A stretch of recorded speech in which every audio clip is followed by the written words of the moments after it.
Crush here for today's skill builder about data and probability. My friends and I love ice cream. This table shows the number of ice cream cones we have eaten this summer. The data in the table can be represented in different ways. The first way I am going to show you is a pictograph.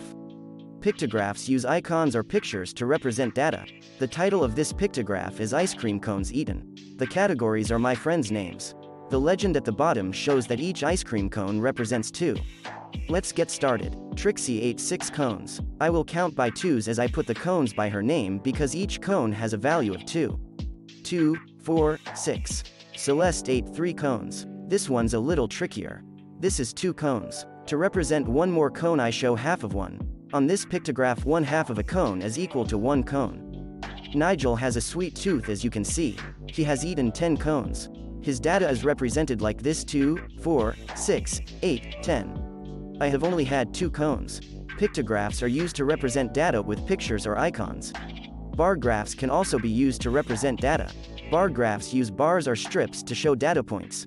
As we know, Trixie ate 6 cones. We make a bar over her name that lines up with the 6. Celeste ate 3 cones, but there is no 3 on the chart. Well, 3 comes between 2 and 4. Her bar will line up here. Nigel ate 10. His bar will look like this. It lines up with the 10. Finally, my bar is way down here lined up with the 2.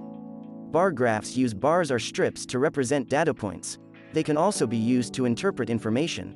For example, who had the most cones and who had the least cones. Nigel ate the most because his bar is the highest. I, Crush, ate the least because my bar is the lowest.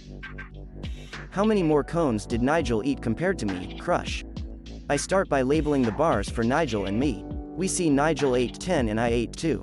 To find the difference I need to subtract. 10 minus 2 equals 8. Nigel ate 8 more cones than me. To top off all this ice cream we need to add some chewy bears. If I were to close my eyes and pick one chewy bear from the group below, what is the probability I would choose a red bear? Yes, it is likely I would choose a red bear because there are more red bears than yellow bears. This means it would be unlikely for me to pick a yellow bear. And if I wanted a blue chewy bear, that would be impossible because there are no blue chewy bears in the group. Thanks for joining me today. I have some ice cream to eat. Enjoy your practice.